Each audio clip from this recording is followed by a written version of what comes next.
នៅក្នុងការយល់សពឲ្យតែយើងឃើញសត្វតកូវចលែនក្អែបអានឹងភាគច្រើនគឺសុទ្ធតែពាក់ព័ន្ធជាមួយនឹងមុនអាគមនឹងឯងប៉ុន្តែគ្រាន់តែថាអ្នកខ្លះគាត់យល់សពឃើញតោងទៀមលើខ្លួនអញ្ចឹងទៅអ្នកខ្លះគាត់យល់សពឃើញ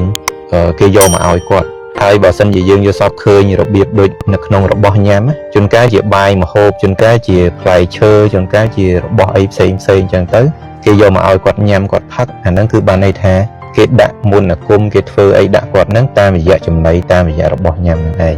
ហើយពេលដែលយើងយល់សពឃើញរបៀបហ្នឹងគឺបានន័យថាគេឲ្យអីមកយើងញ៉ាំហើយមានតកូវក្នុងហ្នឹងបងប្អូនសាកគិតបកត្រឡប់ទៅក្រោយវិញថាតើក្នុងរយៈពេលប្រហែលថ្ងៃហ្នឹងមានមនុស្សប្លែកមុខណាឬមួយក៏អ្នកណាម្នាក់ដែលគេយកអីមកឲ្យយើងញ៉ាំអត់ខ្ញុំលើកឧទាហរណ៍មួយដូចភ្ញៀវខ្ញុំប្រហែលប្រហែលជាកន្លះខែមុននេះគាត់ហ្នឹងយប់ឡើងគាត់យល់សពឃើញថាមានគេយករបស់មកឲ្យគាត់ញ៉ាំហើយសុទ្ធតែតកូវនៅក្នុងហ្នឹងពេលដែលគាត់យល់សពឃើញអញ្ចឹងហើយគាត់អត់សូវស្រួលនៅក្នុងខ្លួនពេលហ្នឹងគាត់ឆាតមកសួរខ្ញុំគាត់សួរថាអាហ្នឹងមានន័យថាម៉េចខ្ញុំក៏ឲ្យគាត់រននឹកមើលទៅក្រោយវិញថាតើមួយថ្ងៃពីរថ្ងៃមុនហ្នឹងមានគេយកអីមកឲ្យគាត់ញ៉ាំអត់ព្រោះបើសិនជាគាត់ញ៉ាំរបស់គេហើយគាត់មានអារម្មណ៍ថារៀងធ្វើទុកអត់សូវស្រួលនៅក្នុងខ្លួនបានន័យថារបស់ហ្នឹងគេដាក់